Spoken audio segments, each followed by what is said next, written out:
Hi, everyone. This is the Opus1 IO Music School podcast. Thanks for tuning in. So excited to record our very first episode. I'm Sam. I'm the owner of a music school called Opus1 Music Studio, a fast-growing music school in the Bay Area with over 1,400 weekly active students in 3 locations, which I run with my wife. Also founder and CEO of Opus1 IO, the leading online platform for performing arts schools. We also have with us today Rory, music school owner, veteran, music teacher, industry expert, and also part of the Opus1 IO leadership team. Hi, Rory. How are you? Good. How you doing, Sam and Laura? Good. Thanks for being here. And finally, for our very first episode, we have a very special guest, Laura Porter.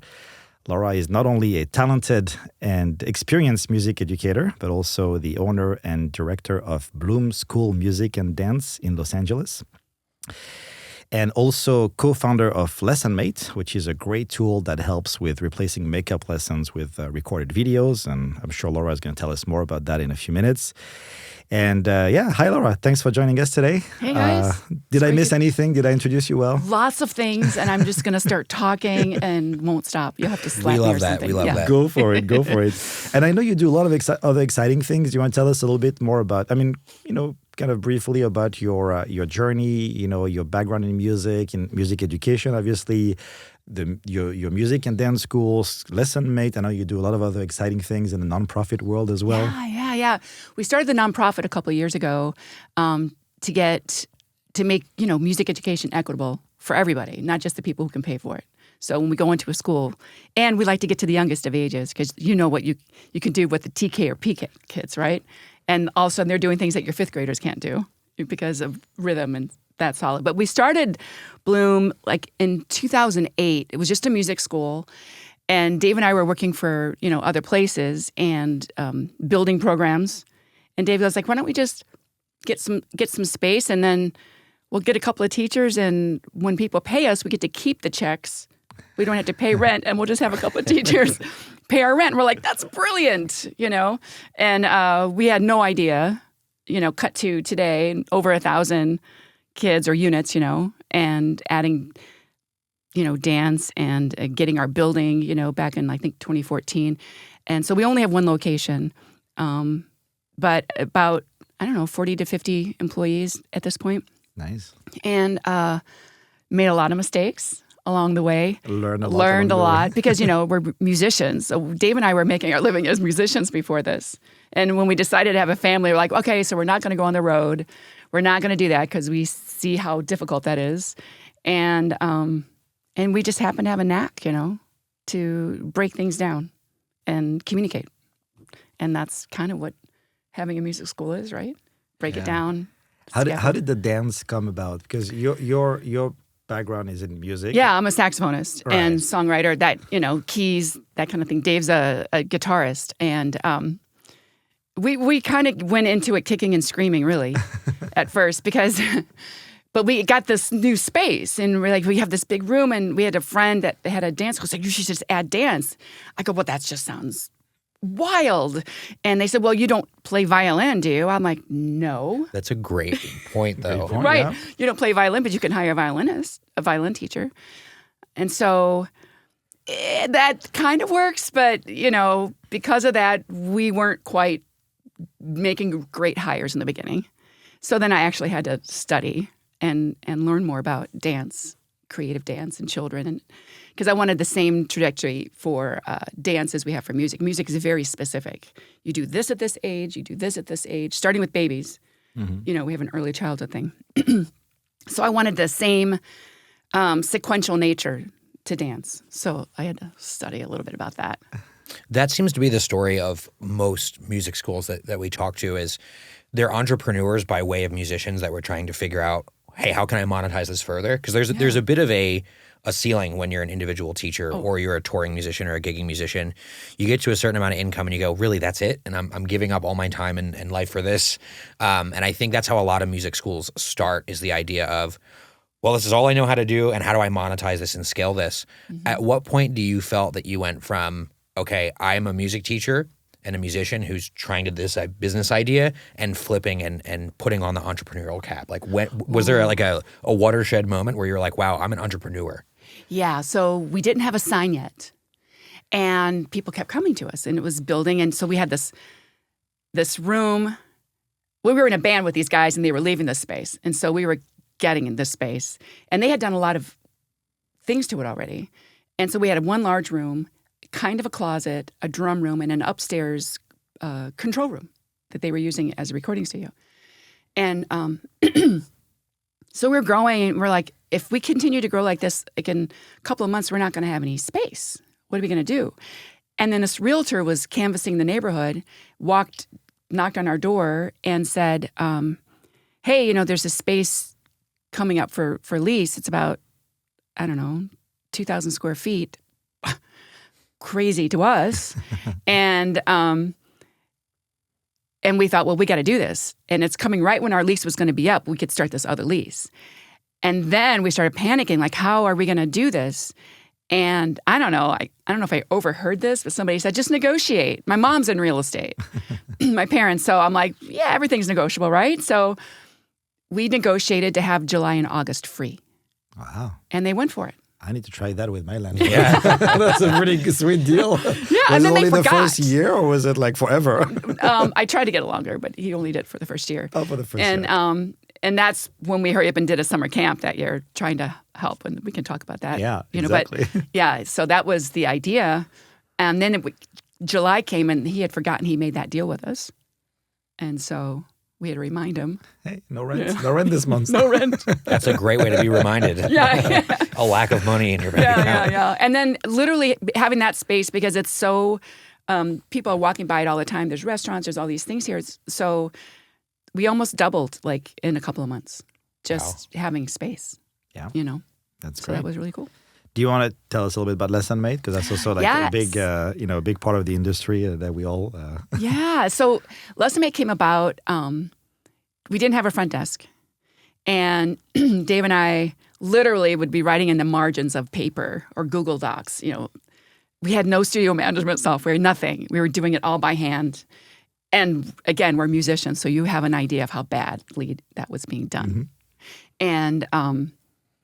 And these people would be leaving, oh, I'm not going to be there next week, And at that time, when people gave you some notice, you discredited them. You didn't charge them next month, And we're like, that can't happen because we're not here.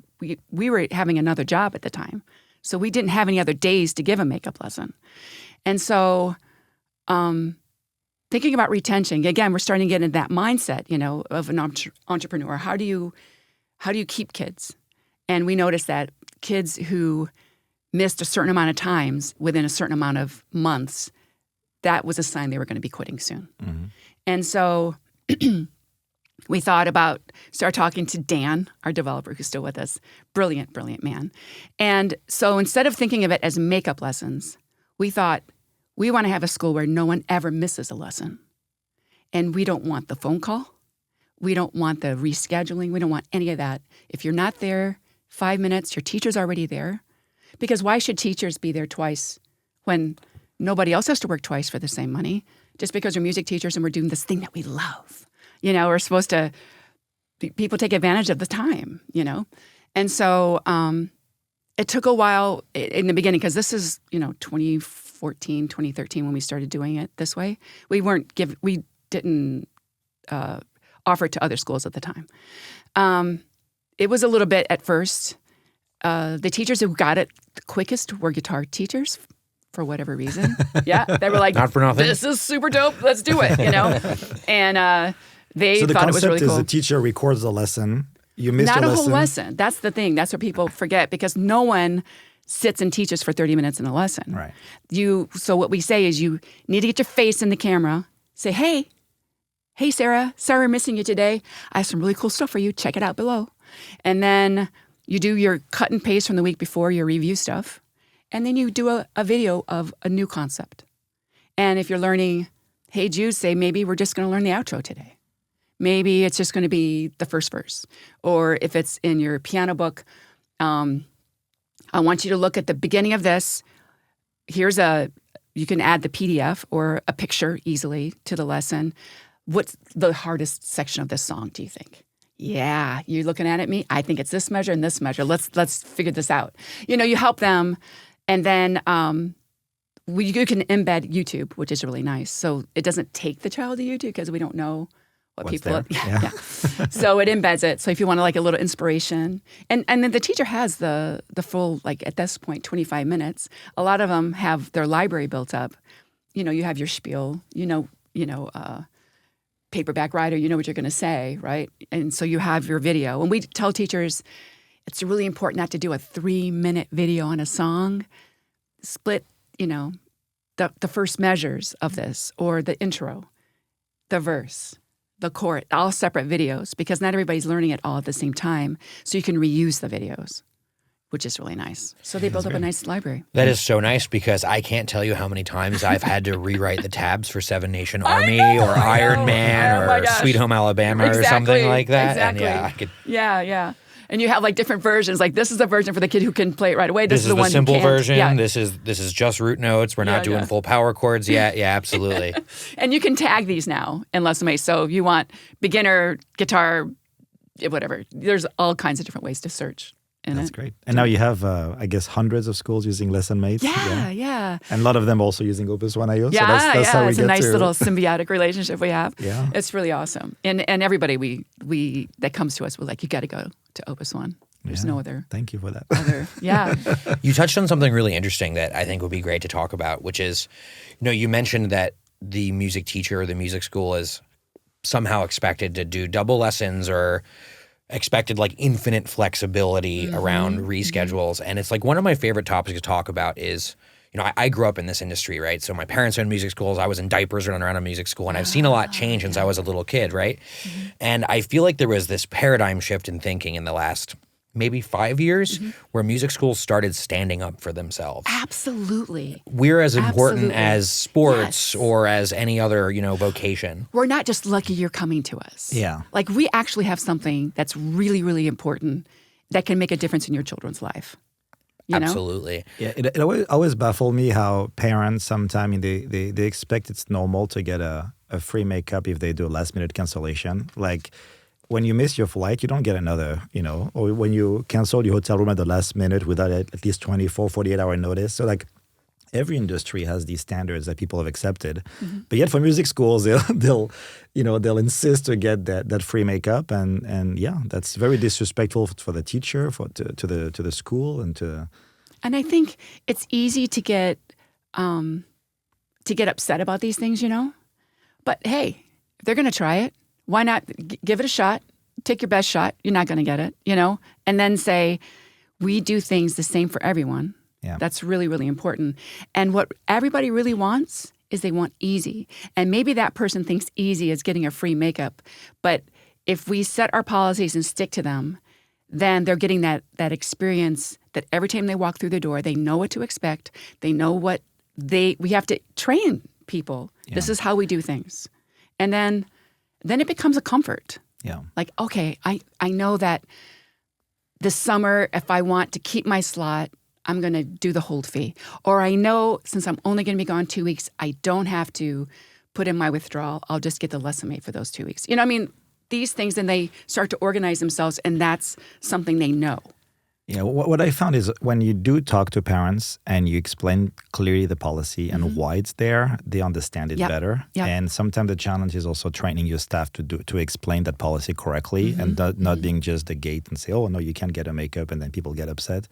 So it's a little bit challenging for schools, I found, to train your admin staff, because also sometimes we have churn, after a year or two, they, we end up having a different staff that come and go, but training them and on explaining why the policy is that way, and it's not just an unfair policy, is a bit of a challenge. And you can't, as an owner or if you have a director of operations, they can't be talking to customers all day long. You need to have your staff that is able to articulate the policy and why it's there.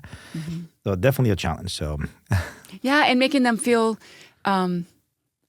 every decision is with education in mind.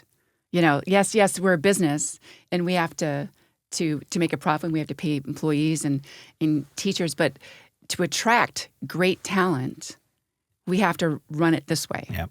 Because if we want to just have, aunt and uncle Steve and Sarah, coming in because they love kids and they're going to talk about guitar. Improvised music The lessons. quintessential old guitar teacher, piano teacher up the street kind of thing. They're professionals, and we have to treat them that I way. think a lot of it is about in any transaction. I think the customer is initially looking to be led anyway, and I think part of it is just managing the expectation from the gate, and then they're going to feel comfortable because if a customer walks in your front door and you know what you're doing, what your policy is, and you explain it clearly and you guide them, they do feel more comfortable. It's when there's that kind of hesitation or that scarcity mindset that in any transaction, the customer then goes, okay, well, I'm going to take the steering wheel then because you're not making executive decisions about how this is going to go. And I think it really is about managing expectations and like consistency, right? Right. And people have to know you care. Like nobody goes into music and dance or music for the money. Yeah. Nobody says, wow, I'm going to make so much money. I'm going to open up a music school. Nobody does that. Yeah. Everybody has to know what the why is. We hear that a lot right now about businesses and what is your why, But I think the staff, teachers, everybody needs to know why this exists. And it really does make a difference in a child's life. There are families who weren't music families. They were just doing this thing they thought was making them a good parent and put their kid in piano lessons or whatever. And then all of a sudden it became a part of the culture of their home. Man, that's really cool. That's really, really cool. And because parents feel like they're failing every single day. Every single day. Mm-hmm. Every single day. Okay? And so if they can come to your music school and you can thumbs up, caregiver, parent, Great auntie, grandma, whether or not your kid practiced, whether or not, that doesn't matter. You're here, you showed up, they came in, they have a great attitude today, the teacher's inspiring. This was a good one, and then they're much more kind in the stuff. Yeah. So one of the big topic that's very seasonal right now is summer retention, right? Because we know, makeup is its own. I'm sure we can have another few episodes just on makeup lessons. There's so many different takes on that. But for today, we wanted to talk a little bit because it's the summer, right? We wanted to talk a little bit about summer retention, summer camps. What are the tools and strategies to kind of minimize the loss of revenue? Because summer is a big challenge for music schools. And I have a little bit of a controversial, or at least a take I thought was controversial. And after Rory and I, discussing it and also talking to other music school owners, I realized it was not that controversial. But we'll talk about it in a minute around summer camps, whether they are the right answer or not, or if they're just a tool in the set of tools that you have. Rory, why don't we start with tell us a little bit why, summer is such a challenge for music schools. I think we're stating the obvious, but it wouldn't hurt kind of explaining a little bit why. I think for those at home listening, they're already getting anxiety hearing the word Just summer. to say it. So I mentioned earlier, in this episode that I grew up in a music school as a kid, and I, even as a child, innately knew summertime was anxious time in the house. It was like, okay, there's a little less money for extra stuff. We're not stopping at McDonald's on the way home maybe during summertime. So I've kind of always known summer as this scary time. And then when I became a teacher, I became acutely aware of it because I saw that summer drop off. Excuse me. So I think I wouldn't say all schools in America, right? We've met schools that crush it in the summer like Laura's. But basically what happens is whether you're in Los Angeles and your family's going to Big Bear Mountain, or if you're in the Bay Area and you go to Lake Tahoe, or if you're from Jersey where I'm from, everyone goes to the classic Jersey Shore for the summer. Parents don't generally want to pay this monthly fee when they know they're only going to attend X amount of lessons. And then you have the July 4th weekend also. That's okay. Big holiday, right? Nobody wants to take lessons. Right in the middle of it. Your teachers are going to be off too, right? You're going to be closed anyway. So the kids also have this idea of, well, it's summertime, so I don't have to learn anything and it's all fun, which is, I think, a really important point that it depends on your messaging around well, are lessons fun or are they learning or are they maybe both, which is, I think, how we should be thinking about it. Yeah. Summer, I think, for everybody is generally pretty terrifying. And it ties into the thing I said earlier about kind of the scarcity mindset versus the abundance mindset. So we've seen everything from summer camps to rock bands to strategic recital replacement. One of the things that I try to kind of instill to the schools that we work with is education of what happens when, you stop doing lessons for 3 months. You're not saving 3 months of tuition, you're actually losing the last 6 because they're kids. Like Oh, we yeah. say Losing kids are the momentum. sponges, right? Yeah, Sponges losing the also momentum. lose moisture very quickly as quickly as they gain it, right? Yeah, no, so it's definitely a time where we still have to pay our rent. We still have to pay our teachers. Our teachers have to pay their rent, right? So, and all of a sudden we see a big dip. A lot of people either withdraw or ask to put their memberships on hold or don't want to pay for those lessons because, you're going to be closed for July 4th weekend, so why should I pay for a whole month of tuition when I only have 3 lessons instead of 4 or 5? So it's very, very challenging time. When I got into the music school business, helping my wife, deal with that challenge for her school, I kind of instinctively, kept people talking or I kept seeing and hearing people talking about summer camps. And I kind of thought that was that's what people do. We do a summer camp to kind of make up for that loss. And we're primarily at least for my school, we're primarily private lesson based with some group class lessons. But the thinking was, or the naive thinking, I would say, at least for me, was, we're supposed to do summer camps in the summer. So we tried years over years to do summer camps, and they were never a success. And I still love to be proven wrong because I hope there is maybe a better way to deal with summer with the way that we've done it. But eventually I think we found something that works for us pretty well. But, and feel free to interrupt me, but for us, so when we try summer camps, we realized that it was really not working, and or it wasn't a big success. And by success, I mean we had in my school maybe 40, 60 students doing those summer camps, and yeah, maybe if you have 100 or 200 students, 60 students is good. That makes up for that loss. But when we have hundreds and 1,000 plus, 60 students doesn't move the needle, doesn't cover at all the loss of revenue that you get on the private lesson. So. And also what I found is when we were doing those summer camps, the planning, the overhead, the advertisement, securing the teacher, blocking the room was actually a lot of work. And the ROI was so not there at the end of the day. And we tried years after years, to try to do them.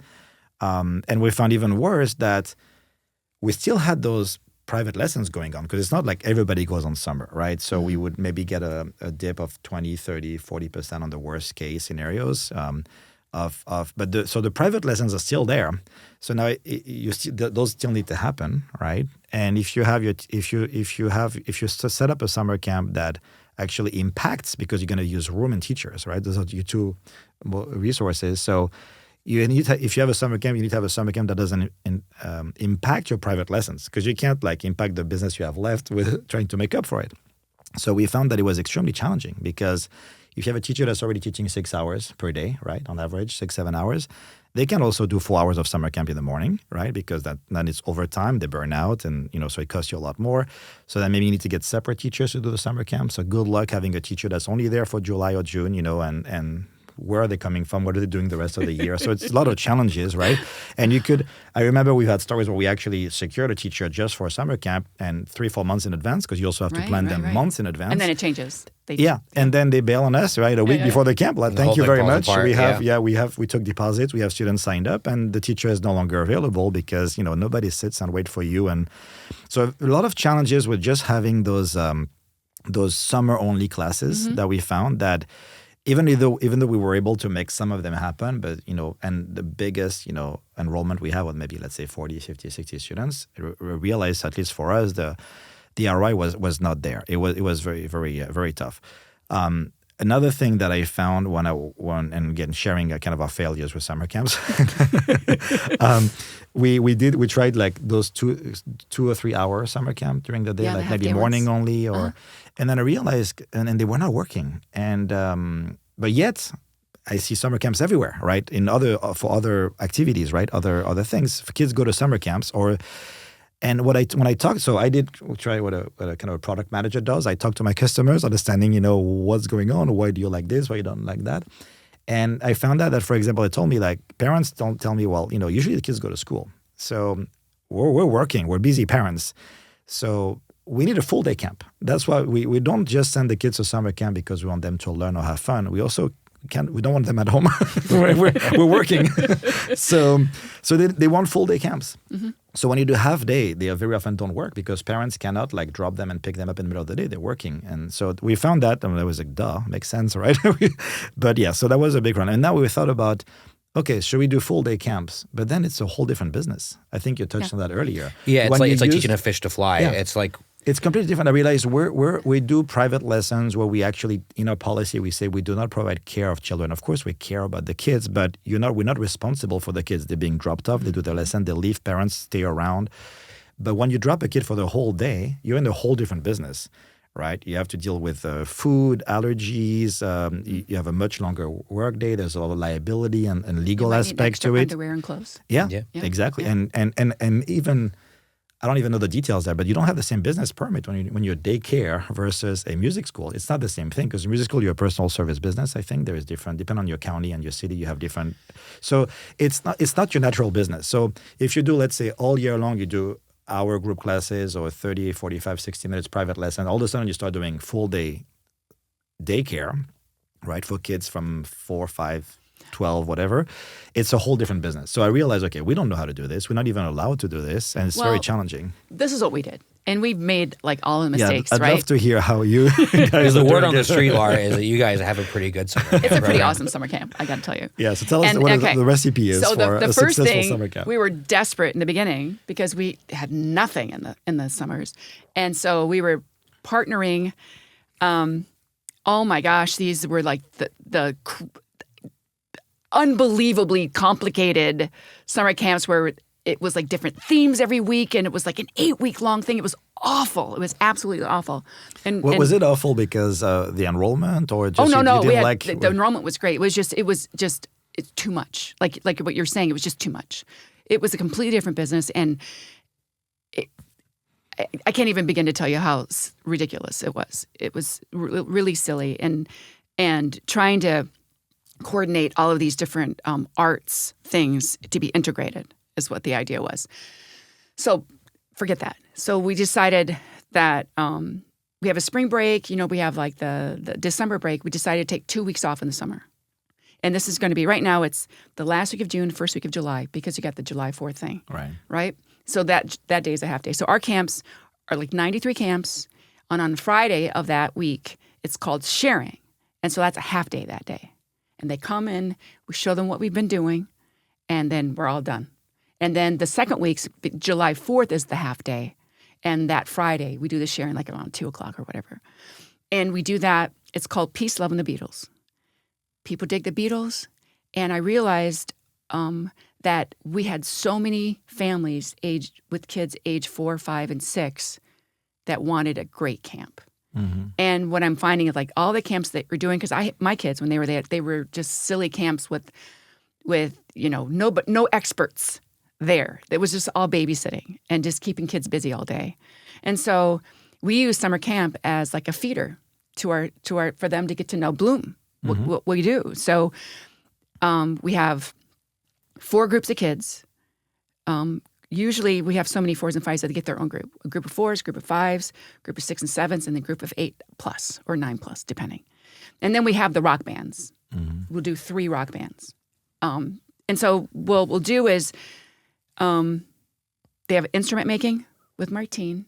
He's an expert on the music of the Americas. He's amazing. Because I was about to ask you on the teachers, but I'll let you finish first. Okay, yeah. So we have him doing that. We have a dance person, general music person, drumming. Last year we did drama, but we're going to do choir. So there's 5 different things. The kids will have 5 classes. And you said they're 9 a.m. to 3 p.m. So yep. You're able to secure teachers for all these students from 9 right, to because 3? they're not working in the afternoon. Mm. They're done at 3. Mm. So we ask our teachers that we have, our regular teachers that are really great with groups, and we secure them. We give them this much. And then from 3 to 9, you don't have your regular private lessons? Nothing. Okay, I Everybody see. goes home. So you're replacing entirely the program you offer throughout the year, completely replaced during the summer. Just for those 2 weeks. Oh, those 2 weeks, okay. Just 2 weeks. No, we're a 12-month-a-year school. Yeah. But we take 2 months, we take 2 weeks off to do summer camp. And we take over the whole school. I see, okay. And so like 3 rooms, rock bands have like 3 rooms. We have both dance rooms, our early childhood room, and outdoor space. And we work it out.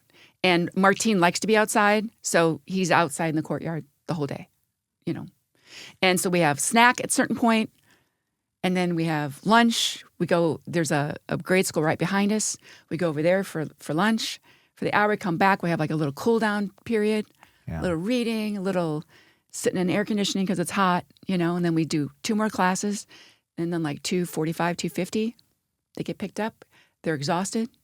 They've had experts in each field. So then when we get everybody together on that Friday, we can tell them why this is really cool that these kids are able to do this at this age because we were working on these things this week. You educate your families to what you're doing at your school, and then we get people, they sign up, and then they're there with us for years.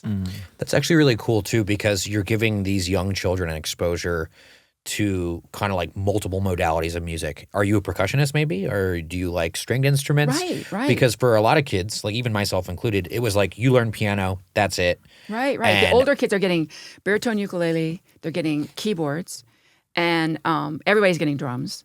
Oh yeah, because we're doing drumming, and separately as well as in the room. So they're getting music and movement. It's very Orff based. Kids are speaking rhythmically, singing, putting rhythm into their bodies, and then we give it instruments and then props, and they're making up their own stuff. Every year they make up songs, and people think it's awesome. Kids creating the environment in which they're learning. And then, but here's why it works. Yeah, because all that's lovely, right? Ask, yeah, right. Yeah. Okay. Because you still have July after this, right? Well, so what happens the rest of July? And the reason this works is because it's only 2 weeks, and it's the same time every year. Because we did this 3 years in a row, and I was like, "Ooh, why don't we try something different?" And then it tanked. No, they want this camp, and the reason we do the same camp every year, everybody knows what they're getting. So we get campers who come back every year, and we got the first timers who will do the first week, and they hope to get into the second week because after they've had the first week, they're like, "Oh, we want to," So everybody knows what they're getting with Peace, Love, and the Beatles. They know what the camp is. It's got like good street cred. It's got a word of mouth. We go all out. Are the same kids doing it year over year? Oh yeah, so they're coming advertise. back. We don't even advertise. So even if they've done it last year, they're going to do it again this summer. Yeah, that's one thing they fun. want to know. Like, what are the Beatles songs this year? So same theme but different songs.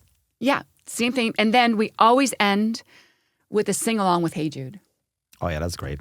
Yeah. It's kind of like the most famous I mean, sing-along come of all on, time. Yeah. We get to the end. We've got tambourines out, drums out, shakers, everybody. It's just a free-for-all. And we do the outro. And financially and from a business perspective, does that make up for the rest of the loss of business you might experience in June, July? Does that really help? Or it's a combination of things. Because it sounds from an education perspective, it sounds a lot of fun. It sounds great, right? But like on the business side of things, does that really make up for the loss that you might get in June, July? It does. Now that we've been doing holds for summer, in the first couple of years, it didn't really quite catch on. But you do have the teachers have like incredible retention, and their families, they need that 5 o'clock. So you do summer holds like us. Yes. Like I was going to talk about what we do at my schools. Yeah, but I that's think a big summer holds with some limitations, obviously, if you find the right sweet spot, is a great tool for retaining students and not dealing with headaches of re-enrolling everybody. And the teachers are great too because we split that with them. They're not getting their full pay, but they're getting... For the people at home that don't know what summer holds are, can we I explain was going to explain, but before I go into kind of how we did it at my school, which is a little bit different because we kind of gave up on the summer camp entirely. Maybe one day I'll try again and pick your brain some more and try to come up with a better system. But Rory, what have you heard from other music school that worked or didn't work in terms of summer camps, or what are the other strategies you've heard about that helps with makeup of that loss of revenue that they'll get in June, July? So on the summer camp front, my experience personally with it was that you get one opportunity every year to try a new idea and then learn from it. And the experience that I had trying to set up summer camps at the school that I owned and at other people's schools was we always started too late. It was always like late April into May, and we're like, ooh, summer's coming. And it was always an afterthought. I mean, hey, we're musicians. Cut us a break. February. Got to be in by February. Always too late. Very reactive about it. Well, yeah, because it's December, January. You got all this Christmas dough rolling in. You're just not thinking ahead at when you should be. And then you get one crack at it every year, and then you have to remember what your pitfalls were of that year and then try to do better the next year. So you get like one go. You get one go around the sun, right, on the summer camp thing. So it sounds like it would definitely take a couple years to really iron out the details. I think if you're dedicated to it, we have seen it work with schools like Laura's. Some other things that we see are placing a recital very strategically. Yep, we do that too. Yeah. Kind of in the middle of the summer. I think there's actually an interesting difference here to talk about, though, because your school, I've been to your school. It's very contemporary. I've talked to you a lot about your philosophy about learning. It's a contemporary pop rock oriented school. It seems like with obviously classical elements, and your school is more classical, right? So I think there's also some slightly different profile of who your customers are. There's the kind of more like, this is an academic approach to things. This looks great on a college application, and you may even do this, for a symphony, when you reach adult age. Whereas yours, and correct me if I'm wrong, because I had a school I think similar to yours, where it's like, let's focus on the creative and kind of fun elements of it, and of course we're going to learn stuff, But not the traditional way. but not the traditional way. It's more contemporary. Well, part of it is I mean, I played with the Cleveland Orchestra. I mean, I've done some things musically, right? But I remember that the first chair flautist said to me one day, he goes, I can't play Happy Birthday unless I have music.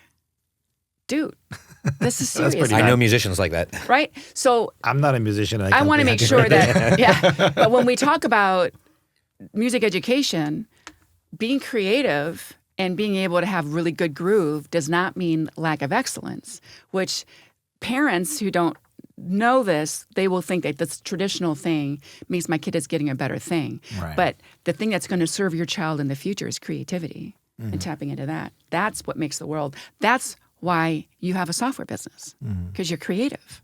That's why you're doing what you do in this business, because you're a creative person, not just because you're friendly, not just because you're smart. You can be friendly and smart on all those things, but if you can't be creative and a problem solver, then what the heck? So we have to create, we have to help children be this. Yeah. And so I think the finest musicians should be teaching, though, because there's something that they hear and they get that maybe perhaps somebody who isn't as gifted might not get, So you're right. And that's the school is with that kind of thing in mind.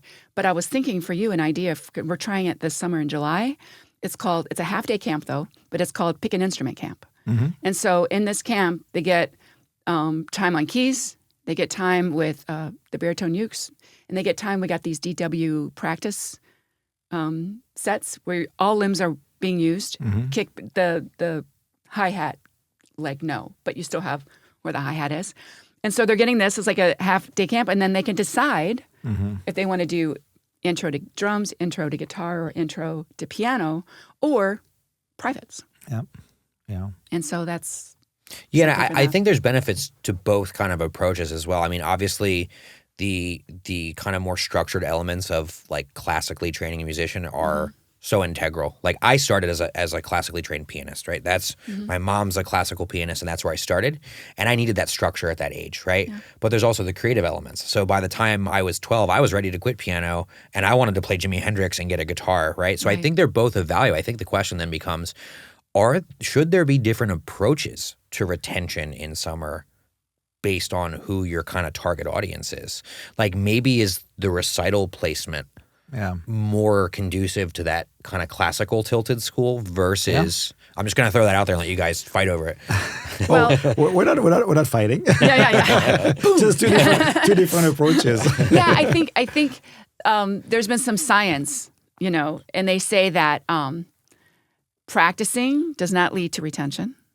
And they say competency and relatedness without autonomy doesn't lead to retention. Kids need, whether it's classical, whether it's whatever it is, pop, they need music that's relatable somewhere in there. They need to identify as a musician, and they need autonomy. I mean, I've had to talk to a couple of parents. I'm like, you know what? You're awesome. You need to get out of the room, man. You just, I've had those parents. Yeah, I love for you. Sure. I think you're amazing, but it's got to be hers. It can't be yours anymore. It's got to be hers. This is an interesting topic. Just on that topic, do you have trouble getting parents out of the room? Because for me, well, we don't let them in the room at all. Yeah, but I mean, like even at home. Like my mother used to joke and say she used reverse psychology on it. I don't even know if we know what that means, but she would say, "I'm on the phone. quit it. Shut up. I'm trying. Excuse me. I said stop playing right now. And she claims that made us to get want you to play more, to be rebellious? It's not. No, it wasn't. She wanted us to be quiet. But it's nice that she can say that. But yeah, I think kids, they gotta have some ownership. Yeah. Regardless of what kind of music they're playing. They can't just be doing it to please you. Because when they're 12, that doesn't matter. And now, when I was a kid, it was 12. But what I've seen over the years, it dropped to 11 right away when iPhone or iPods came out. And then it just kept getting lower and lower into where now late 8s in piano they're starting to go, Starting to develop identity a bit, or yeah, vying for their space. Because they have playlists in the car on the way to school, They have their favorite music. And so, an 8-year-old before, if you asked, what music do you like? Still kids don't necessarily want to say it because they listen to so many different things. Mm-hmm. But just whatever their parents were listening to. But now it's different. Yeah, that's super interesting. So it sounds like the camp is definitely one of the ways to do it. Let's talk a little bit, because I know you do the strategic recital placement. I want to know about that. Yeah, and we're still trying. Here, summer is an area where we're still kind of experimenting a little bit to some extent. I think we think we found a little bit of the sweet spot, or at least that's worked the best for us over the last 10 plus years. Actually, almost 15, 16, more than that now. But so here's what we do, and I'd love to hear, because I think you do a lot of the same thing actually, and you have the summer camp that's successful on top of all that, and I think there's going to be a lot of similarities, and hopefully that'll be helpful for other people. And I'd love to also get different takes on that. So we don't have any kind of real summer camp, but we still do have a few group classes that are summer only. And the way we structure them, instead of having, we have this My Little Mozart program, and so we have a couple of different version of those kind of beginners intro to piano classes, and usually we do them over once a week over 12 weeks, and we stagger them, and they start every couple of months. But in the summer we'll have a few classes that we do every day for 1 week only, 5 days. So we'll do the 5-day class. And it would be towards the end of the day, though. So some kids still go to other summer camps, and then they come to the music lesson. And we use those mostly as a way, I think you mentioned the same thing, as a feeder, because they're going to be, it's kind of the pitch is okay, you want to try piano during the summer, come take this class. It's just 5 days, 45 minutes a day for 5 days. And then hopefully we hope that they enroll as regular students and members in August and continue throughout. So we do have some summer-only group classes, and usually actually we schedule them when there are holds, because we know we have students going on summer hold, which I'm going to explain in a minute, and then we would schedule those classes when there is holds in the schedule for some teachers. But that would be in the 3 to 9 time frame, right? So the summer hold that we allow, and this is where we've tried different things. We try no flexibility at all, and then people would just withdraw, and a lot of them will withdraw, and then you'll take the risk of them never coming back, right. And also sometimes withdrawing with a little bit of a sour, experience. So, and if we're too lax and we let them just go on hold forever, you have to have just kind of like makeups. You have to have some kind of limitation and rules. So what we do is we allow up to 2 months of summer holds, and it's only either in June, July, or August. And 2 months, we also educate our staff and our teachers that 2 months is an extreme, right? Mm-hmm. We would tell you, if you can. And this is where also come the teacher education, and through the teacher, educating the teacher and the admin staff, and having the teacher talk to the parents ahead of them. What are your summer plans? What are you going to be doing? Are you traveling? Are you not traveling?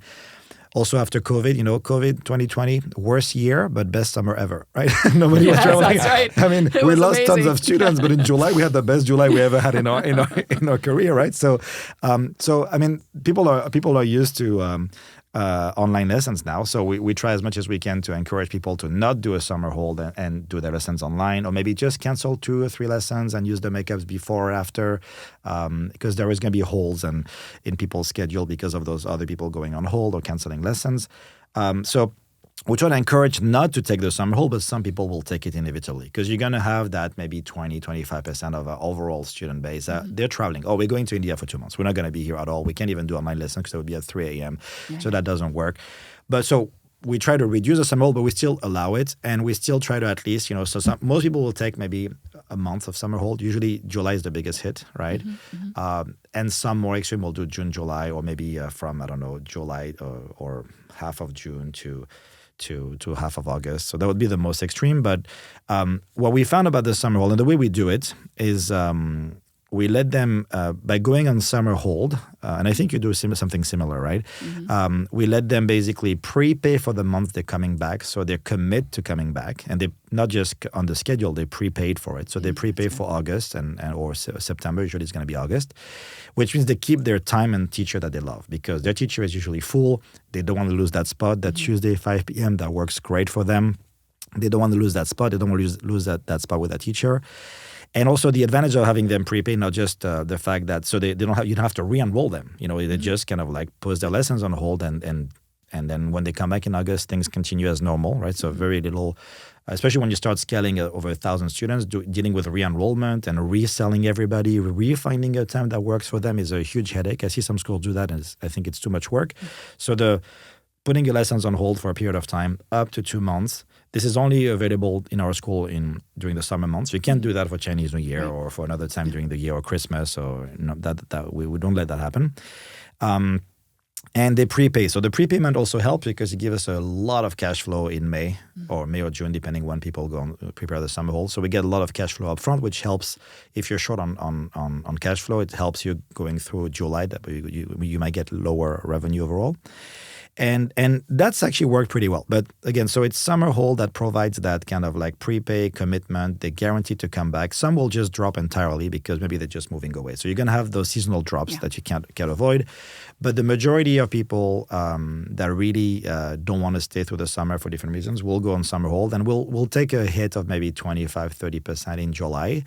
Also a good time when I encourage teachers to take the time off in July. I'll say, well, if you're going to take a week off, take it in July. It's easier. And we try to play musical chair and have teachers sub for each other and stuff. So for us, that works pretty well. But we're still doing our best to try to prevent the summer holds as much as we can. So one strategy is recitals. So we strategically place, and I've been fighting with my wife over this, and she'll be like, well, if we have a recital in June, people can't join. But that's the whole point. We want them to stay for their lessons in June. That's the whole point. And yes, some people won't be happy about it, but And because actually recitals now are so big, we have over 700 students doing recitals. So they spend over 3 or 4 Sundays, full days. So we have almost like right now, we're in June, every Sunday we have a recital. So some people are not happy because they can only find a spot late June and they wanted to go on vacation. But guess what? Most of the time, not all, but a lot of them will stay or change their vacation around because they want to do that recital. Is that performance opportunity they want to keep? So having a strategically placed June recital helps. At least it prevents the amount of summer holds during the months of June. July is kind of inevitable. It's a bad month. There is the whole July 4th weekend. People it's going to be the most likely to travel. But we will schedule those weekly those week classes. I do have an idea, but we never tried it yet, to do a summer festival. So like maybe an outdoor fun concert. Cool. So having some kind of ideas. We haven't tried that, but it's an idea that we've had in our mind for a long time. Another thing that we do, and this is maybe more on the classically trained, classically inclined school, is to push a little bit teachers overall. And we do it regardless, but we push the teachers to push, not too much, but to push the students to do exam prep or competitions. And when you have a competition or an exam in September, well, you're not going to take 2 months off, before your competition or your exam, right? So that works with the more serious students, let's say. Another strategy. But another thing that I found, again, talking to parents about, why is it that you're going on summer hold? And I found that it wasn't systematically because they're traveling. If they leave the country for 2 months, there's not much you can do besides online lessons. But often I found that actually they're not leaving. They might travel for 2-3 weeks and they can use makeups or maybe do a shorter summer hold. But actually what they wanted is something less academic. Right? They wanted something a little bit different because like, oh, my kids is doing academic things, very serious. This is their break. Yeah, this is their break, right? So what I thought, talking to my wife and my teachers and my director of operation is like, why don't we double down on our private lessons that are already on the schedule, that are already set up, but we make it a little bit different during the summer, right? Not for everybody, for those who want. So I've been encouraging and pushing my teachers to offer ahead of time as an option why don't we, during June and July, do something a little bit different? So maybe for the younger kids, they do Disney songs or something a little bit less. Instead of playing Chopin or Hanon or whatever, we're going to do Disney songs or movie music, or for Taylor Swift. Or whatever they like, right? Something a little bit more fun. And so we try that and we would have the teachers talk to the parents ahead of time, maybe in April and May, and asking them, what are your summer plans? Would you like us if we try something a little bit more fun? And instead of doing the usual academic program, we're going to do movie music, Disney, maybe some composition. I've seen some teachers do, okay, we're going to write our own song this summer. That's so great. More fun. We have composition recitals. Right. And then maybe you're going to play it and then you're going to record a YouTube video and put it on YouTube. So some fun ideas that teachers can come up with. And we also let the teachers being a little bit creative and come up with their own things. Some teachers are more academic and offered more of every week is going to be a different composer or a different country, and we're going to go through, the Baroque and the classic and the romantic, and so you adapt to the age of the student and what the parents want. But the idea from a business perspective is let's just keep what's already on the schedule. Let's just make it adapted to what parents want, right? But let's not change everything and do different group classes and change everything and do a business that we're not used to. I think what you're doing is excellent, and you're taking double down on what gives them joy when they play. Yeah. And if they love Chopin, how could you not? Then there's many different arrangements. There's a string quartet playing. There's many different ways to listen and to explore. Or, there's so many things you could do. Yeah. But giving them a show off song. What's your ultimate show off song that's not classical music? And that's leaning into the identity thing again too, Yeah, which is man. who are you? Yeah. So okay, we know the Chopin and the Mozart. Who's your favorite and why? And how can we lean into that? But there's a thing that there's kind of a common thread in what you're both saying is it's education to the parent from the teacher. Yeah. So I talk to hundreds of schools at this point. And there are some schools that obviously want to put the brand of their school first and kind of put the teacher in the background. And my personal opinion, this is not Opus's opinion, this is mine. I think it's an exercise in futility. The teacher is the face of your program for that student, for that family. And in a lot of cases, the teacher becomes an extension almost of that family. Yep. They're like a cousin at that point. I've been invited to graduations and barbecues. Mm-hmm. We all usually get gifts around Christmas time and things like that.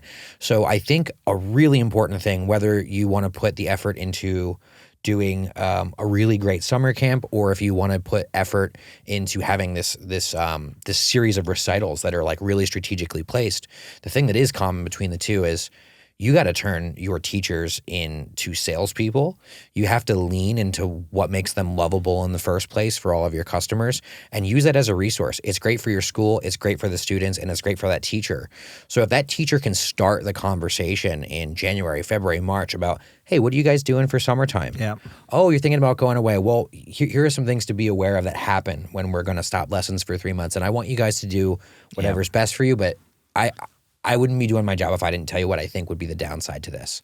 And I want to find ways that we can make this fun for little Timmy Turner during the summertime. So I'd love your guys' feedback on it because I don't want to see this kid lose all this information that he's got. And often teachers don't know how to do this, right? So we're educating the teachers so that they can educate the parents, and you have to do this. We do something similar when it comes to upselling customers. We made the choice of not doing 45. This is a little bit slightly different topic, but we made the choice of not offering 30 minutes lessons to kids unless they're 8 and under or under 8.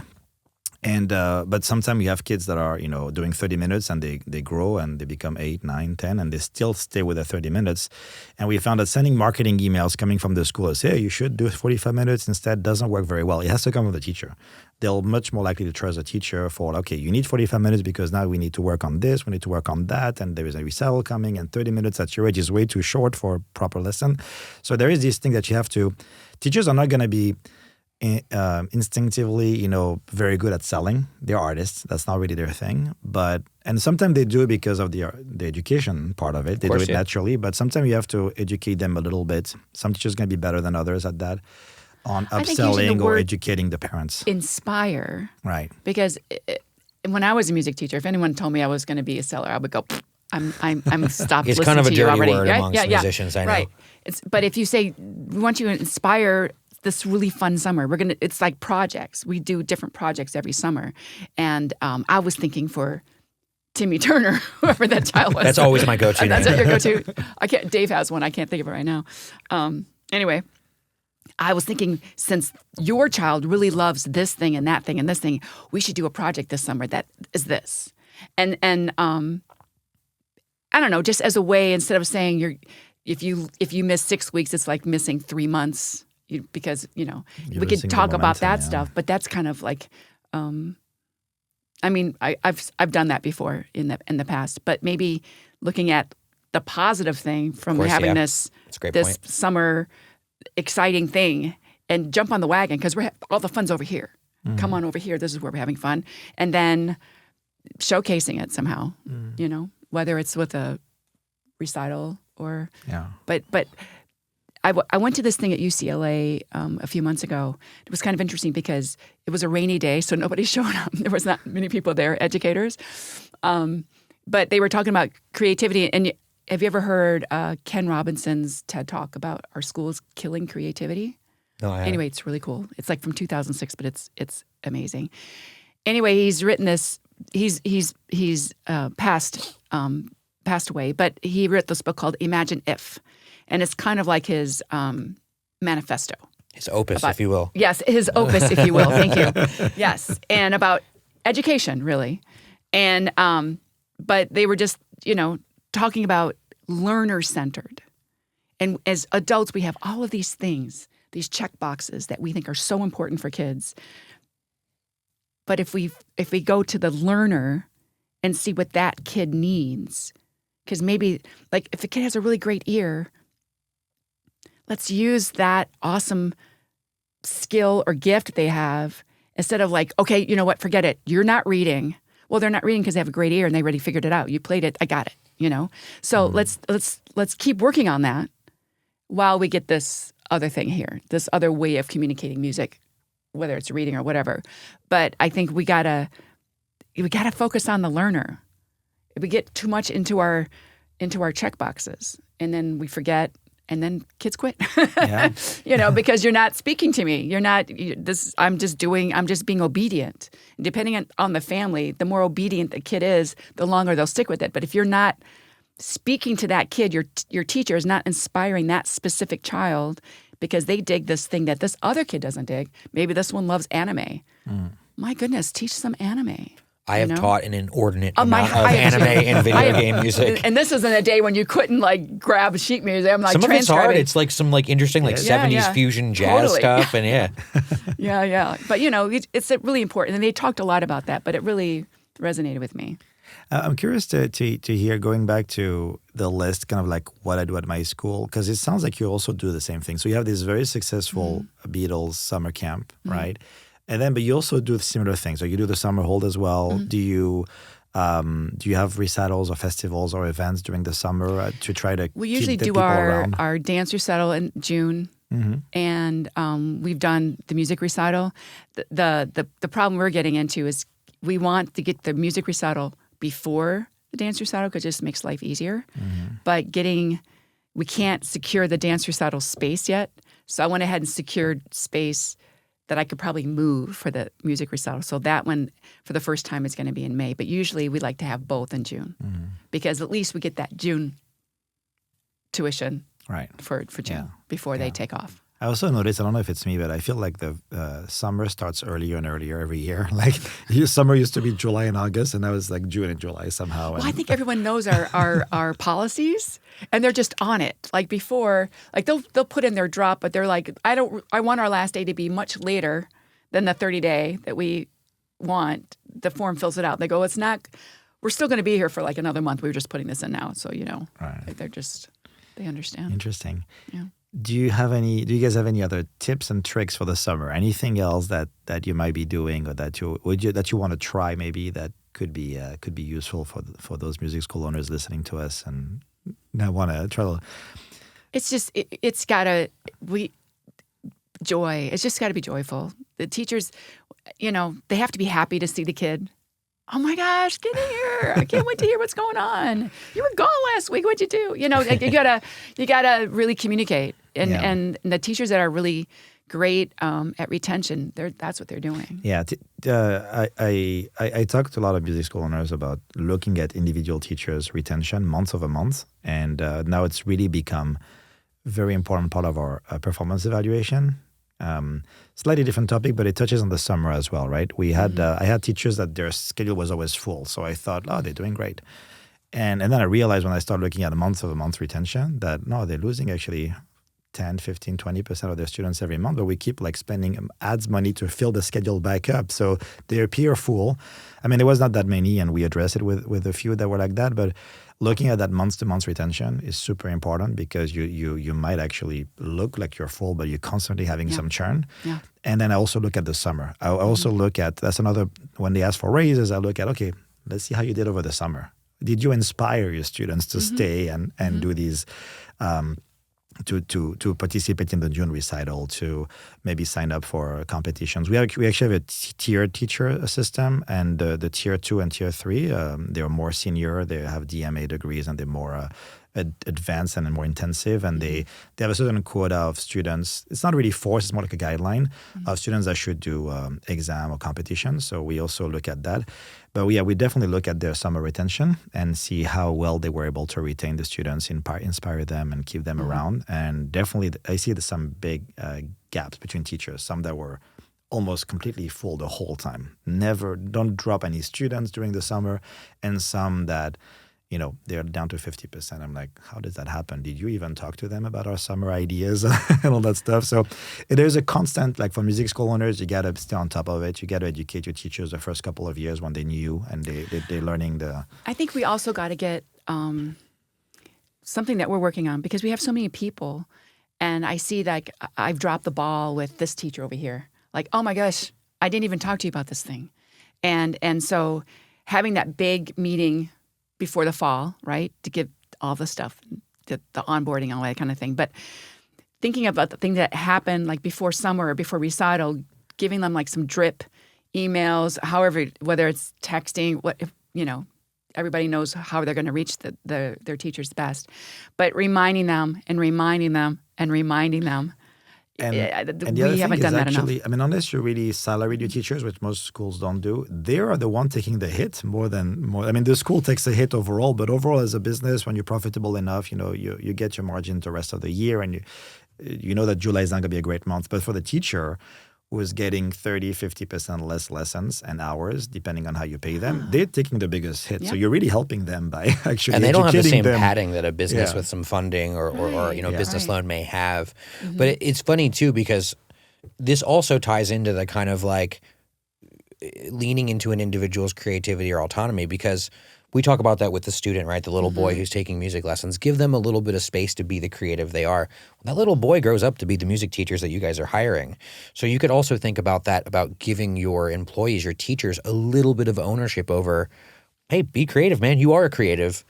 What do you think would inspire these kids? And get them to buy into it, because it's going to be partially their idea. I think that's super important. But it's funny, we're talking about sending marketing SMS, and I always have to do a plug. I'm the sales guy. Go for How it. are you guys doing all this stuff? Pray tell.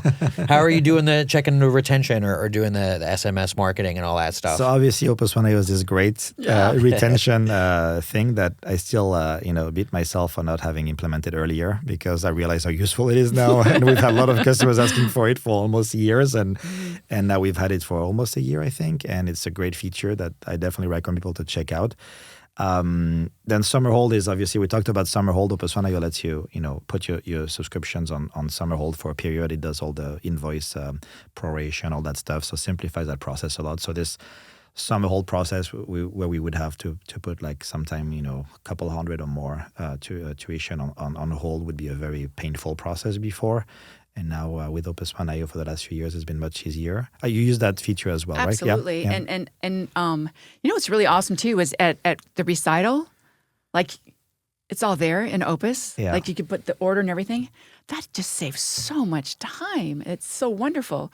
I've spent so much time like hand folding, like oh my gosh, printed recital programs in my life, until I'm like getting blisters on my fingers. One of the things, the biggest pain point for us before we had Opus1 IO was makeups. But I remember even before I built Opus1 IO and started Opus1 IO, my wife and I, before we had kids, we would work late in our office, and I'd be doing my thing, she'd be doing hers, and I would be watching what she's doing, and for hours, I'm like, what are you doing? Well, I'm adding students to this Word document, and every time I add somebody, everything shifts, and I'm spending hours realigning everything. I'm like, whoa, you've been spending 6 hours on this. This is insane.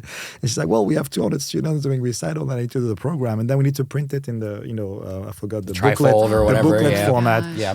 And I remember actually before we built Opus1 IO, I built a tool for her where she could put all the students in an Excel sheet and it would generate the PDF program with everything perfectly aligned and everything.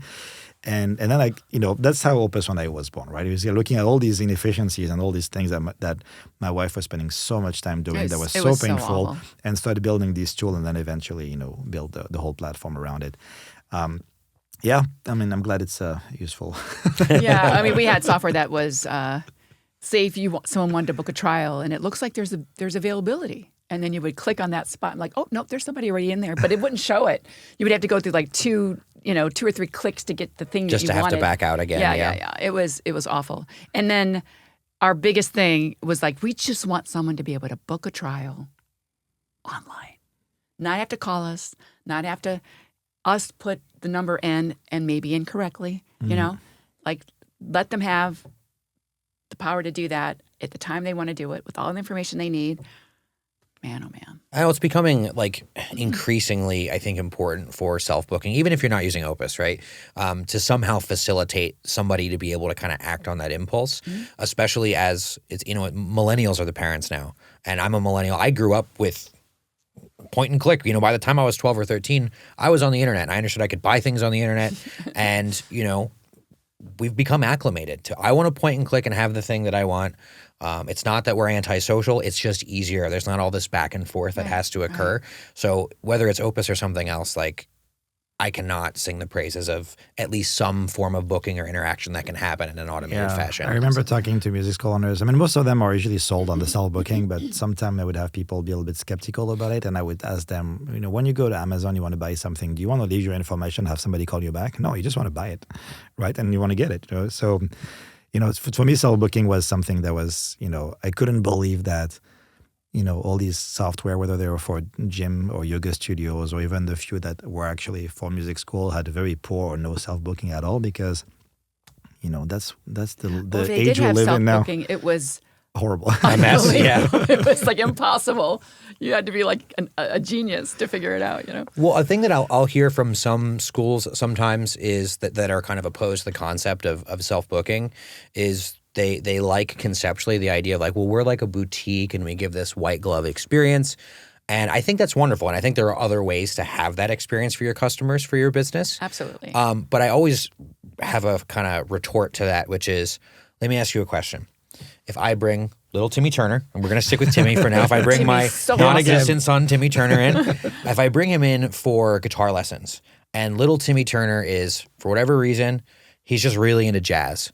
And you have a guitar teacher who's a great jazz guitar teacher, except he's all booked up and the right time isn't available. Are you telling me you're not going to take my money?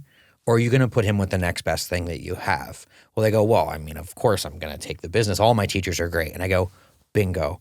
That's why you need self-booking, right? Because you still want the business. And if you're hiring properly, it should be a non-issue. Like any teacher should be able to provide a good service from your business. And then going a step forward, if you have a great self-booking interface, let the parents and the child see who the teachers are. Let them see what their skill sets are, interests are, and make the decision based on that. That was something that was missing from the software that we used to use. There was some level of self-booking, but you had no idea who you're booking with. You would see a name at a time, no photo, no bio, no tags or nothing that tells you, are they more like a classical or pop or jazz teacher? So to me, that was very important. I think parents are smart enough to make the right choices and pick, the teacher that they feel is going to be a good fit for them. And then you can still do self-booking and they can still talk to your staff, whether it's through a live chat or SMS or email, and ask a few questions, and then you send them a link or a proposal, or say, here's the link. And I recommend, based on the conversation we had, I recommend Teacher Joe or Teacher Steve. And they happen to have some availabilities on those days. And here's a link where you can go ahead, or I send you a proposal for a specific time that we talked about. So you can still do that white glove experience for those who do want to have that extra conversation with you, and you want to make sure you match them with the right teacher. Well, people will call. I mean, those folks who want that, they will call. Yeah. And the other ones, they want easy. Exactly. Everybody wants easy. And they'll pick the appropriate path for themselves. Yeah, and at they the will. end of the day, when they self-book, they put their credit card online instead of giving to you over the phone, which is a no-no, by the way. A lot of people do it, but they shouldn't. Right? You should not. And people might not be comfortable also giving their credit card information over the phone.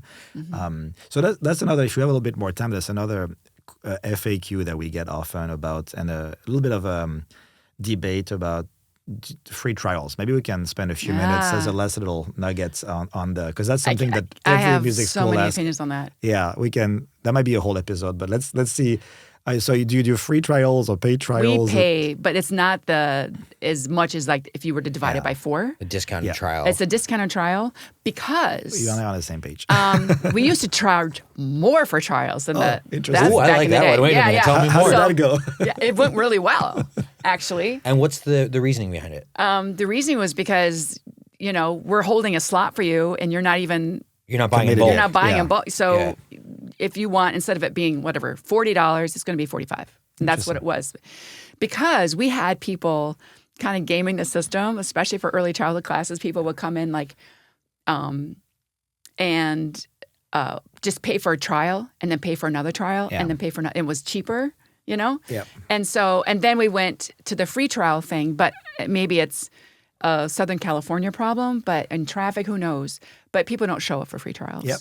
And we don't have time for that. I just don't. They're either not the customers you want Yeah. because they're freeloaders, they're not really serious, they don't show up. It's demoralizing for the teacher.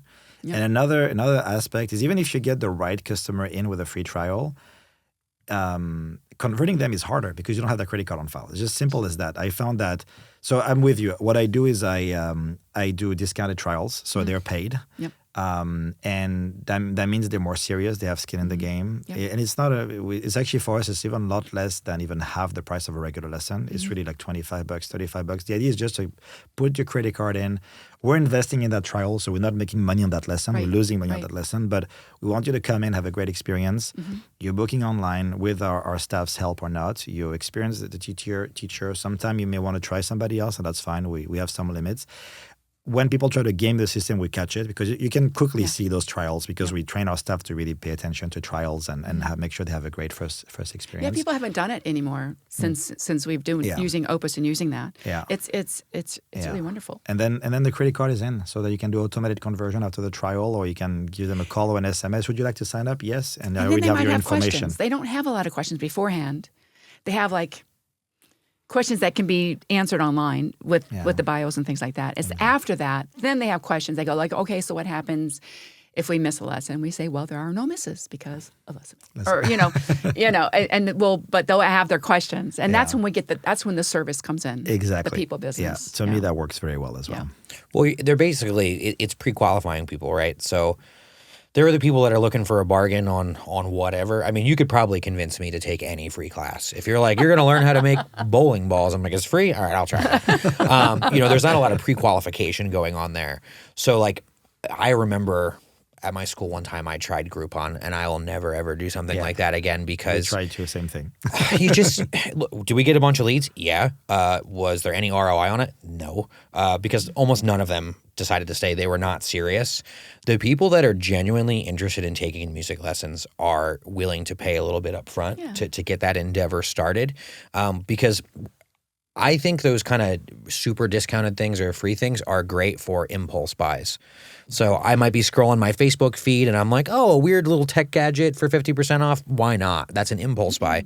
Music lessons are not an impulse buy. We want people that are going to stay with us for years, right? It's an investment, yeah. Absolutely. And as parents, I mean, a thing for your kid, and it's just like a free. I don't know. As a parent, it you're like, also, I'm not yeah. so sure about that. Yeah, it kind of puts your school in a the category of like Free. the cheap stuff, the not high quality, whereas you're providing a high quality service. You want to be the expert. Yeah. So you guys familiar with the idea of instilled value? There was this really interesting study done. I learned this when I was a psych major, actually.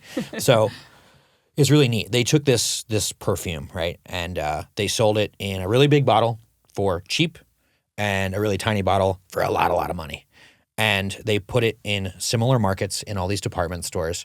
And the smaller, more expensive bottle didn't only generate more revenue, it actually sold more on a per unit basis, right? So, and this kind of, I think, wraps up this conversation around the scarcity mindset versus the abundance mindset and music schools sticking up for themselves. So, Sam, you hit the nail on the head. I think when you put it for free, you're kind of telling people what the value is of your service. Whereas you're like, oh no, not only are you going to pay, but you're going to pay more because we're valuable and we're a commodity, right? And I think that's kind of like the overarching point of this discussion, right? Yeah, you're like if you get your free trial, you're more likely to expect that free makeup because Exactly. I got a trial for free. Like, what can I get makeup for free? Yeah. Well, I think that was a great, lot of great knowledge. Thanks so much, Laura, for sharing Thank your you. experience. I learned a lot. Also, great to share ideas. Do you guys have anything else to add for today? No, I mean, I thank everybody for tuning in. Thank you, Laura, for doing this. We'd love to have you again. I'm sure we have tons to talk do it about. Yeah. And in the comment section, if you have ideas for new episodes, we'd love to hear about it. So whether or some opinions, some strong opinions that may differ from ours, would love to hear it, and and get maybe another follow-up episode if we get some good takes on it. awesome. Hey. Thank you. Bye-bye, everybody. Ba-dum-bum, ba-dum-bum.